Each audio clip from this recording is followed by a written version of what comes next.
Good morning. Happy Monday and welcome to Monday Moxie. I hope that you are having a great morning, afternoon, evening, depending on where you're watching and when you're watching, whether you're watching live or on the replay. I'm so grateful that you are here joining me today. So I heard from a friend not too long ago. I was checking in on her and seeing how things were going and seeing how her singing was going. And she said, I haven't really been singing very much because what's the point? Choir hasn't been in. And she said, my mental health has not been very good. I thought that that was a really important piece of this whole choir is not in, I'm not singing, ... My mental health is kind of suffering because of it. So today, I want to talk to you about getting back into your singing if you are not already there. These days, many choirs are starting back up. My choir at church has started back up. Lots of people are starting to sing. And whether it's going to start this summer or whether you're going to be starting back in the fall, I want to encourage you to take the time this summer. It is June today, if you're watching with me live, or if you're watching shortly after this broadcast is going live. It's June, and it's a great time to just ease back in. This month for Muscle Music Studio, that's what we're talking about. We're talking all about how we can ease back in to the process of practicing and singing and finding joy in something that we love to do, but not necessarily thinking that we're going to jump back in where we left off maybe a year ago, maybe a year and a half ago, maybe it was just 3 months ago. If you haven't been singing consistently, you might be in for a surprise. And so my friend also was saying that when she starts to sing, it feels weird. Her tone feels a little breathy. She feels like she's pushing in order to kind of get back to that clarity that she had previously. And so she's struggling to figure out how to just dive back in and be at the same level that she was previously. So we're going to talk a little bit about that today. But before we do, I just want to say hello to all of you who are joining me live. Welcome to the Monday Moxie broadcast. I am Amy Mushel, and I'm coming to you live from Colorado Springs, Colorado, where I have a studio called Muscle Music Studio. And in this studio, I believe in nurturing the whole singer. So that is not just taking care of the voice, but also our whole body and our mind. And they are all one, right? Our instrument is all one unit, so we can't take care of part of it. We can't nurture one part of our body. We have to make sure that the whole unit is participating in that nurturing process. So as you're growing as a singer, you're growing as a human being, and you're growing your nervous system to be more responsive. So join me today as we talk about ways that you can start in with some exercises. We're actually going to be doing some exercises today, or I'll be introducing you to a couple of different kinds of exercises so that you can really ease back in to this process. If you're joining me live, I'd love for you to pop a little howdy down in the comments and let me know that you're here. And feel free to drop in any comments. If there's anything that is really striking you as useful, you can type in #gold and then type in whatever that is that you're finding useful. that helps to really just kind of get a little bit of conversation going amongst our community here. So today, a year without singing, or maybe less, what are the ways that we can ease in?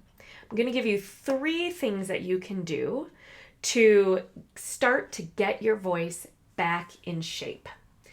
And this is a really important thing. You are a vocal athlete. Your body is your instrument. And so because of that, you have to be aware of the whole instrument, and we have to get the whole instrument back in shape. So that means mentally back in shape as well as physically back into shape. Suzanne, hi! Welcome to today's broadcast. I love that you sang for the first time with your little group. Oh my gosh. Okay, we've been meeting monthly on Zoom just to keep connected, but haven't sung together in 15 months. What a long time. It was so wonderful to make music, but I got a bit heady. I don't know if it was from all of that oxygen or just the euphoria from making music together. Absolutely. I think that one of the biggest things that we're going to find is really being up in our head. So today's, I'm not actually talking about that today. We talk about that a lot. And in fact, the last Moxie that I did a couple weeks ago, we talked a lot about awareness. And so Suzanne, I just want to embrace the fact that and celebrate the fact that you were really aware of how much in your head you were during that time. And I hope that you were able to just give yourself all of the comfort that it was okay. Oh, you actually mean that you were dizzy. So literally the oxygen.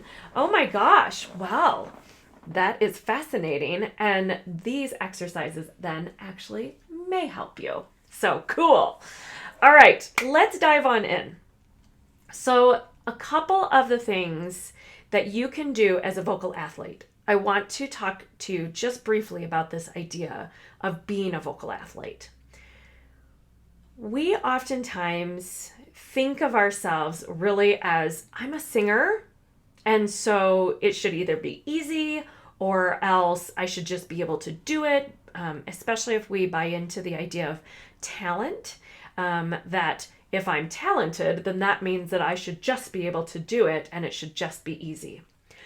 The most talented athletes out there work really, really hard, and they work consistently. I think that that's when I say they work hard, it's not that they're working in a way that is hard on, well, it can be hard. Mentally, they're focused. They're pushing through the times that they feel insecure, the times that they feel like they are running up against a wall mentally. They have to learn to break through those things. And then in addition, they are consistently working towards building muscle tone, muscle memory, habits, right? They're working to gain consistency in their habits that are going to provide them with an efficient use of their instrument, of their body. Because as an athlete, their body is also their instrument for their sport. We are no different. So if you are a basketball player and you hadn't been playing for the last 15 months, you probably wouldn't jump onto the court expecting that you could run back and forth without getting tired and winded. You wouldn't think that you would not need to be lifting weights and doing all of the things that you would be doing in order to keep your muscles strengthened. You would not imagine that you would be able to do a 3-point layup. I think that that's what it's called. You can correct me if I'm wrong.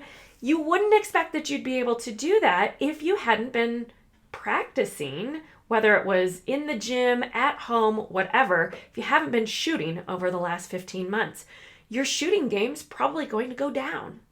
So we have to imagine that we are the same as an instrumentalist, as a singer, that we have to really get back to our consistency so that when we are going to those rehearsals, we are not over breathing, which might be something that may have happened to you, Suzanne, with getting dizzy.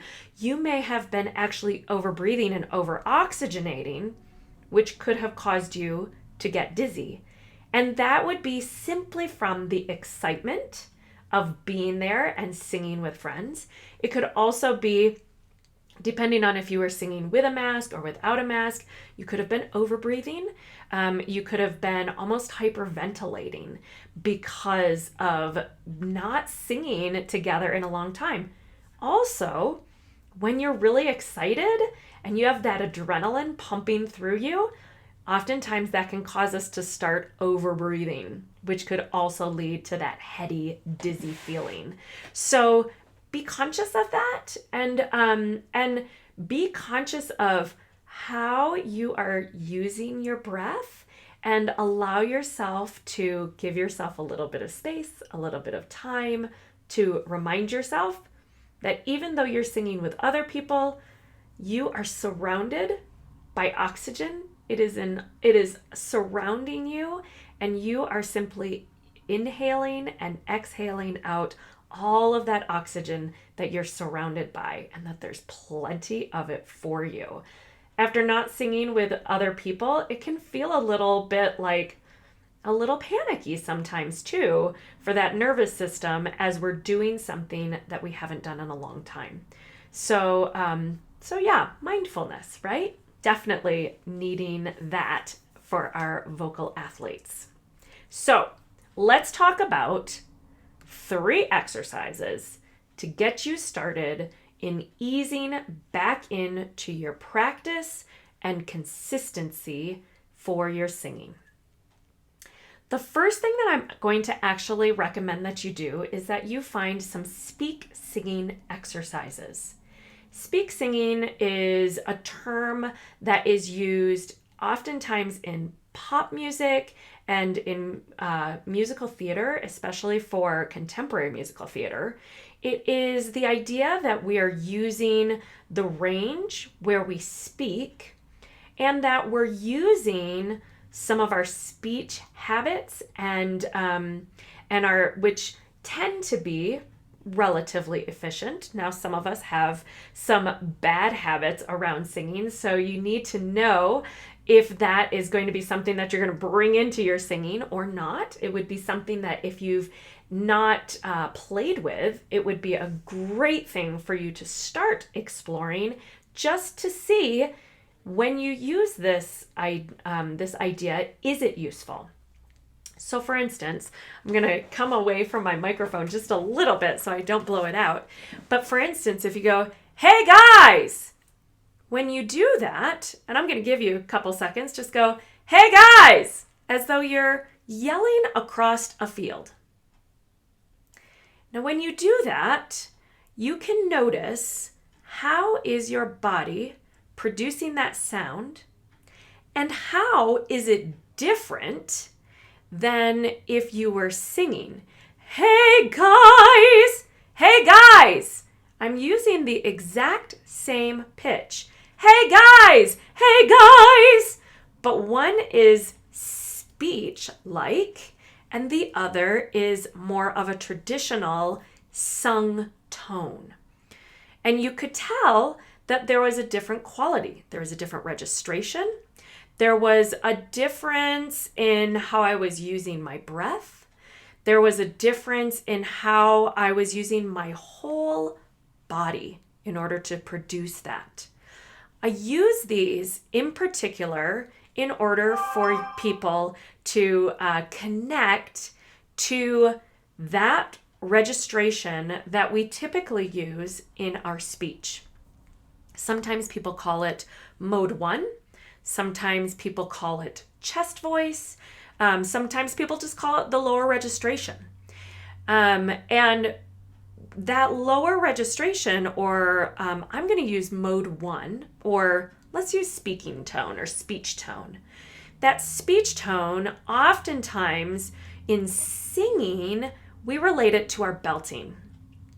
But that part of the registration and the muscles that are used in order to create sound in that range and that register are very, very important, not just for that part of your voice, but for your whole voice.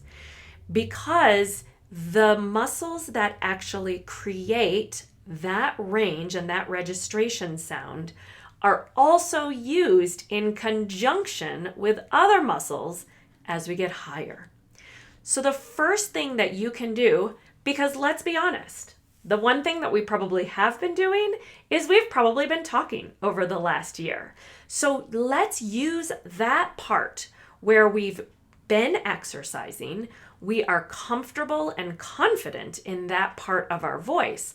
Let's use that as a way to ease our way into thinking of singing. So if you go, "Hey guys," or if you do, "Hey guys," now you notice I've created a pattern where I've got an interval, a larger interval. "Hey guys." So you can actually use that. "Hey guys, hey guys, hey guys, hey guys, hey guys." You can see how I'm actually changing the pitch. Now, I don't have my piano right next to me because I'm actually starting my in-person lessons and I've had to move my keyboard all the way up to my front porch. So with this, normally what I would encourage you to do is find out, what is this pitch? Hey, hey, hey. You can tell that I'm switching into my head voice. That can really help you identify what is that pitch. Then you can actually do, "Hey guys, hey guys." You can figure out what is a natural speech pattern for you, and you can identify what is that interval, and then you can actually take that interval higher, you can take it lower, and see if you can find the same ease in which you are speaking or singing as you are now attaching it to specific pitches. Don't be surprised if when you start with this, you find that you are using that speech-like singing in a very, in a higher place than you thought that you could actually belt or use your chest voice. Oftentimes when we use this style of work, we discover that we can actually extend that mode 1 much broader than we thought that we could. And oftentimes this is what will lead to what we call the mix, where you're actually really allowing some of your head tone to come in. You're mixing that in. So if I'm going, "Hey," I'm not totally in chest. That's a mix. But it feels like I'm in my speech part of my voice or my chest voice. So give that a whirl. Start with that and see what you discover this month as you're easing in. Next, my next thing that I want you to do is SOVTs. Now, I actually did a Monday Moxie on SOVTs months ago. You can go ahead and look that up on my Muscle Music page and find more information about SOVTs. SOVTs are semi-occluded vocal tract, which means that we have a small opening. So some of those can be lip trills or tongue trills, or you can pull out your handy dandy straw and do some straw singing.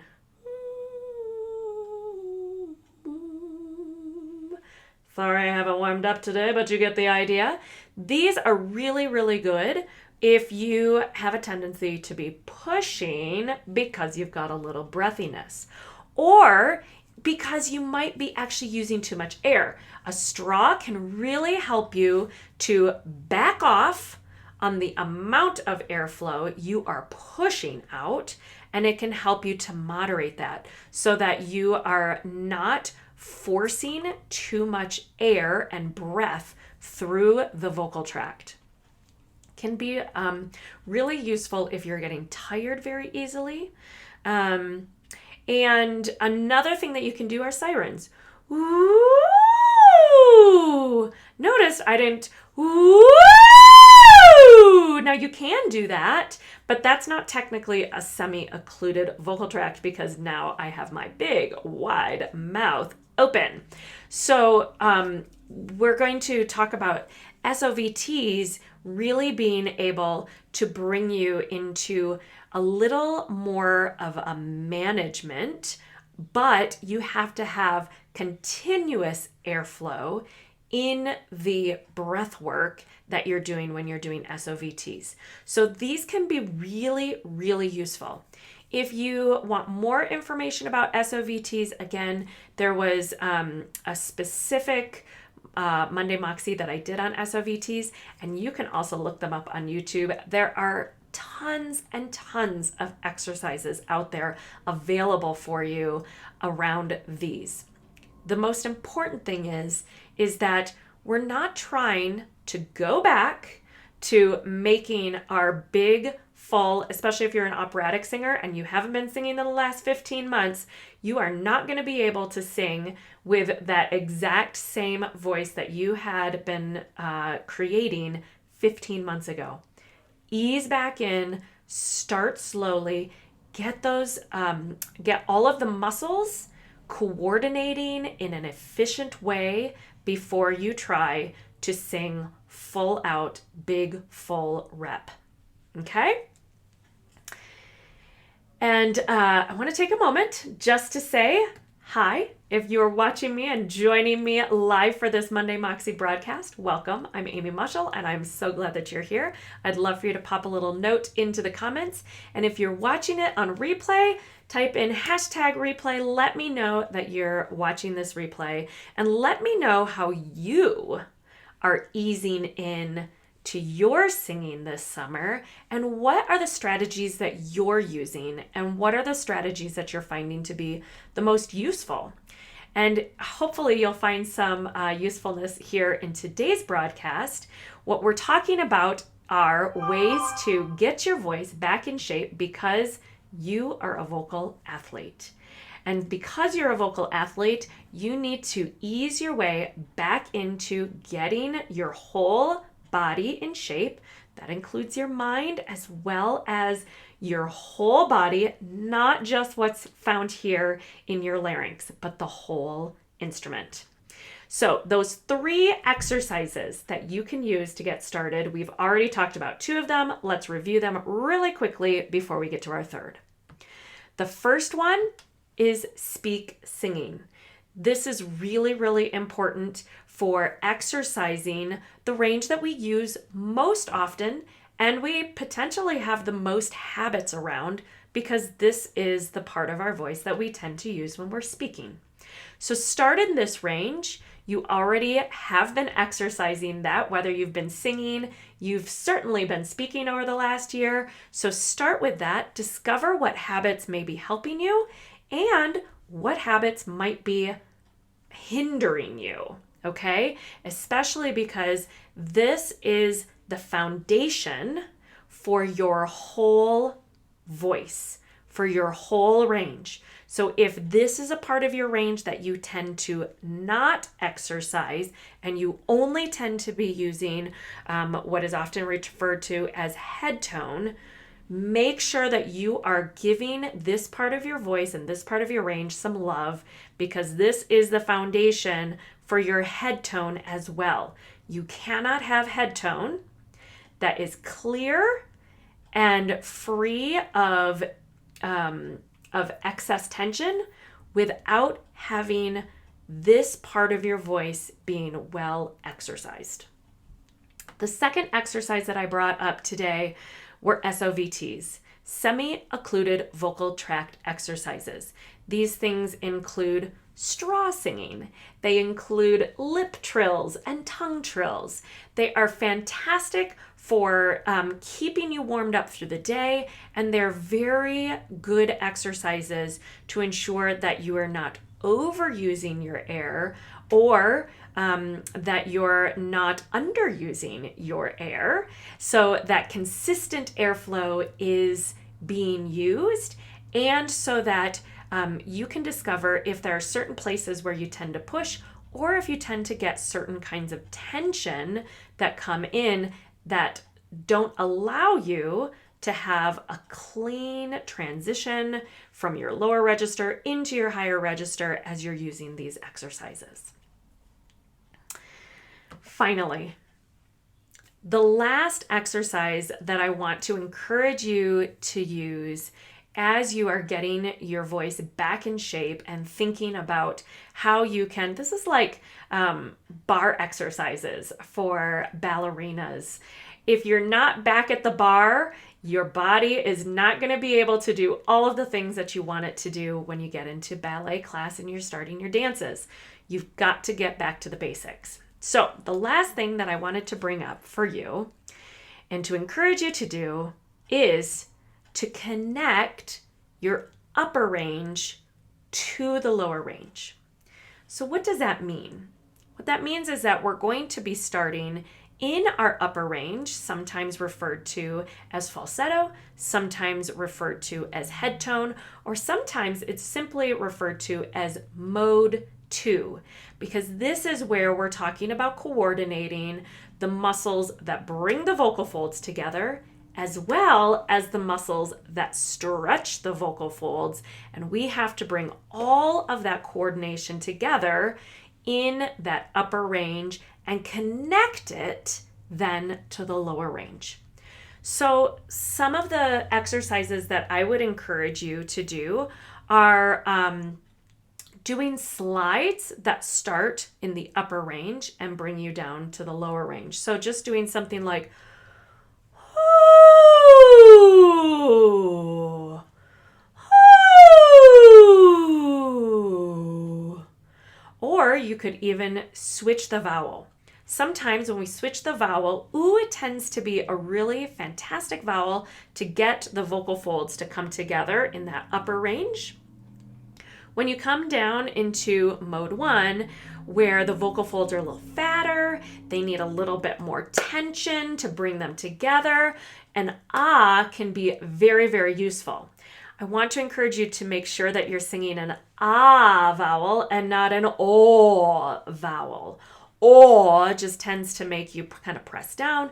We want a nice Italian ah vowel. It's a little bit more neutral, and we'll put a little less pressure down on the vocal folds. So as we go,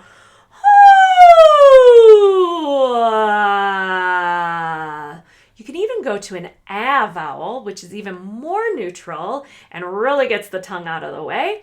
And that can really help you find that very kind of snarly sound down in your lower registration.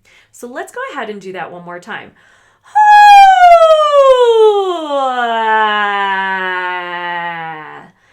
These are great ways to connect both registers.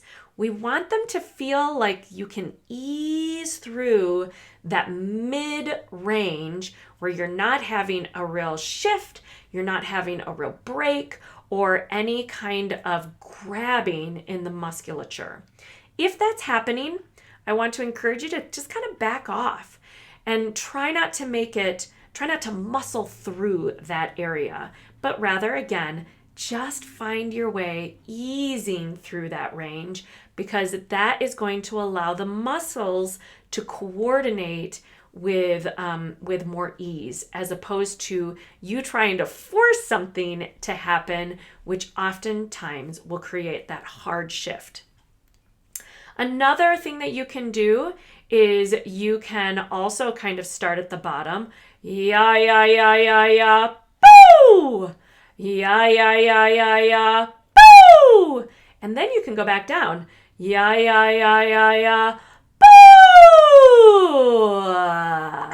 So these are all different ways that you can play with finding ease in both of those registers and how you can connect them.